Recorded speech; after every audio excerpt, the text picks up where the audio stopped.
தூங்கும்போது மட்டுமே மனிதன் மனிதனாக விளங்குகிறான். ஏனெனில் அப்போதுதான் தன் உடலால் அவன் மற்ற எவர்களுக்கு நேரடியாகவோ மறைமுகமாகவோ ஒரு பிரச்சனையாக இருப்பதில்லை. இதுவும் ஒரு பொது இலக்கணம்தான். ஏனென்றால் தூங்கும் அவன் உயிருடன் இருப்பதே. விழித்திருக்கும் மற்ற எவர்க்கேனும் ஏதாவது ஒரு வகையில் ஒரு பிரச்சனையாக இருக்கலாம். விழித்திடும் அக்கணம் முதல் இரவு தூங்கப் போகும் வரை அவன் மற்றவர்க்கு ஒரு பிரச்சனையாக இருப்பது ஒருபுறம் இருக்கட்டும். அவனே அவனுக்கு ஒரு பிரச்சனையாக குழப்பத்தின் மொத்த வடிவமாக இருப்பதுதான் கவலைக்குரிய ஒன்றாகும். அவனே ஒரு கேள்விக்குறியாக அமைந்திடும்போது மற்றவர்க்கு எப்படி எவ்வகையில் ஒரு பயனுள்ள உயிராக திகழ முடியும்?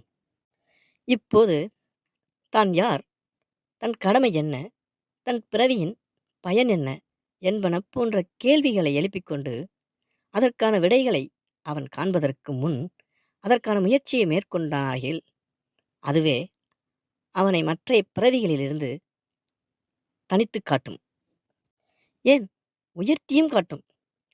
இவ்வாறு அவன் உயர ஒரு சிறந்த வழிகாட்டியாக விளங்குவது பகவத்கீதையாகும். பகவத்கீதைக்கு சங்கரர், உடையவர், மற்றர் ஆகியோர் எழுதிய தத்துவ விளக்கங்களே ஆன்ம பசியினை தீர்த்திடும் அச்சய பாத்திரங்களாக என்றென்றும் விளங்கும் பெருமையுடையன. இப்பசி நமக்கு எடுக்க வேண்டுமெனால் நாம் தத்துவக் கடலின் நடு ஆழத்திற்கு செல்ல வேண்டும். ஆனால் கரையில் இருந்து கொண்டே கடலின் ஆழத்தை காண முடியாது. கடலில் குளித்தாலொழிய, அதன் தரையை அடைந்தாலொழிய கடல் களஞ்சியத்தின் அருமை பெருமைகளை காணவோ அவற்றை தூய்க்கவோ முடியாது. இவ்வகையில் கீதை எனும் பெரும் தத்துவக் கடலில் சாமானியனான என்னால் மற்றவர்க்கு நீச்சல் கற்றுக் கொடுத்தல் என்பது கூரை ஏறி கோழி பிடிக்காதவன் வானம் ஏறி வைகுந்தம் சென்றவன் போலாகும். ஆகவே கரையில் இருந்து கொண்டே கடலை மட்டும் காண முடியும். நீங்களும் என்னுடன் நெருங்கி இருந்தால் நாம் அக்கடல் நீரில் நம் கால்களை சற்றே நனைக்கலாம்.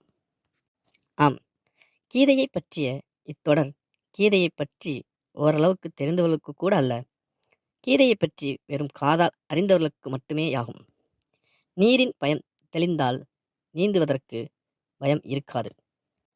நீச்சலை கற்றால் அந்நீரில் நீந்துவதுதான் எத்தனை சுகம்.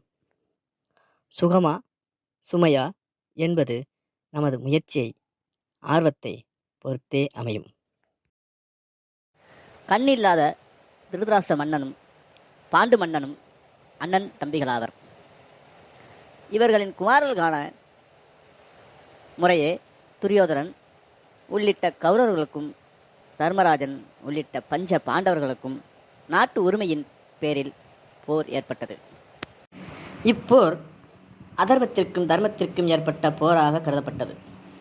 குருஷேத்திரம் எனும் போர்க்களத்தில் இரு தரப்பு சேனையினரும் எதிரெதிரே போரிட தயாராக இருந்தனர்.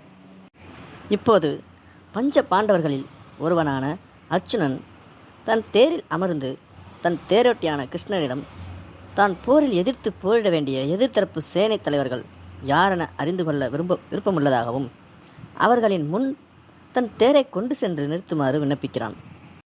அங்கு எதிர்த்தரப்பில் தன்னுடன் போரிட வந்திருக்கும் கூட்டத்தில் தனக்கு வித்தைகள் பல கற்றுத்தந்த தன் ஆசிரியர் பெருமக்களையும் உற்றார் உறவினர் மற்றும் நண்பர்களை பார்த்து திகைத்து அவர்களுடன் போரிட மறுத்து வில் அம்புகளை தரையில் நழுவ விடுகிறான் அர்ச்சுனன். மனம் தளர்ந்து விடுகிறான். இப்போது கிருஷ்ணன் அர்ச்சுனனுக்கு சிவாத்மா பரமாத்மா இயல்புகளையும் அவற்றின் சங்கமத்தின் பெருமையினையும் கூறும்போது கடமை, தியாகம், கோபம், காமம் போன்றவற்றின் இயல்புகளை விவரித்து கூறி வாழ்க்கை இலக்கணங்களை விளக்குகிறான். இவ்வறிவுரைகளின் தொகுப்பே கீதையாகும். இப்பகவத்கீதையானது வியாசர் என்னும் மாமுனிவர் இயற்றிய மகாபாரதம் என்னும் இதிகாசத்தில் பீஷ்ம பர்வம் என்னும் பகுதியின் கீழ் 25வது அத்தியாயம் முதல் 42வது அத்தியாயம் வரை 18 அத்தியாயங்களில் விளங்கிடும் பகுதியாகும். மகாபாரதம் என்பது உடலுக்கு இதயமாக கீதை விளங்குகிறது என்பர் பெரியோர். இக்கீதையானது 700 பாசுரங்கள் என்னும் செயல்களை கொண்டு விளங்குகின்றது. இவற்றை கர்மயோகம், ராஜயோகம், பக்தி யோகம் மற்றும் ஞான யோகம் என்னும் பகுதிகளாக பிரிக்கலாம். இப்பிரிவுகளை அரும்பு, பிஞ்சு, காய், கனி எனும் நிலைகளோடு ஒப்பிடலாம். அதாவது ஜீவாத்மமாகிய மனிதனின் உள்ள நிலையில் பக்குவ மேம்பாட்டிற்கு ஏற்ப கீதை கருத்துகள் திகழ்கின்றன. இன்னும் விளக்கமாக சொல்ல போந்தால் இப்18 அத்தியாயங்களில் முதல் 6 அத்தியாயங்களில் ஜீவாத்மாவின் தத்துவ நிலையை, ஜீவனாகிய மனிதனுள் அமைந்த குறைபாடுகள், அவன் இயல்புகள், திருத்திக் கொள்ள வேண்டிய அணுகுமுறைகளை பார்க்கலாம். 7 முதல் 12 வரை அத்தியாயங்களில் பரமாத்மாவாகிய அவ்விறைவனின் தத்துவ விளக்கங்கள் எங்கும் எதிலும் எப்போதும் பறந்து விளங்கிடும் அவர் தம் இயல்புகள் விளக்கப்படுகின்றன.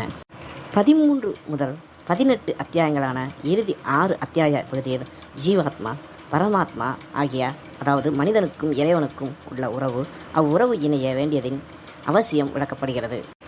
வணக்கம் நண்பர்களே, இதுவரை கீதையின் எதையெல்லாம் விளக்குகின்றது என்பதை பார்த்தோம். மனிதனுக்கும் இறைவனுக்கும் என்ன தொடர்பு என்பதை பார்த்தோம். எந்தெந்த அத்தியாயங்கள் எதற்காக விளக்கப்படுகின்றது என்பதையும் பார்த்தோம். கிருஷ்ணன் அர்ஜுனனுக்கு என்ன அறிவுரைகள் கூறினான் என்பதையும் பார்த்தோம். இனி செயல்களையும் கீதையின் விளக்கங்களையும், விரிவான விளக்கங்களை பார்ப்போம். வாருங்கள், உள்ளே போகலாம்.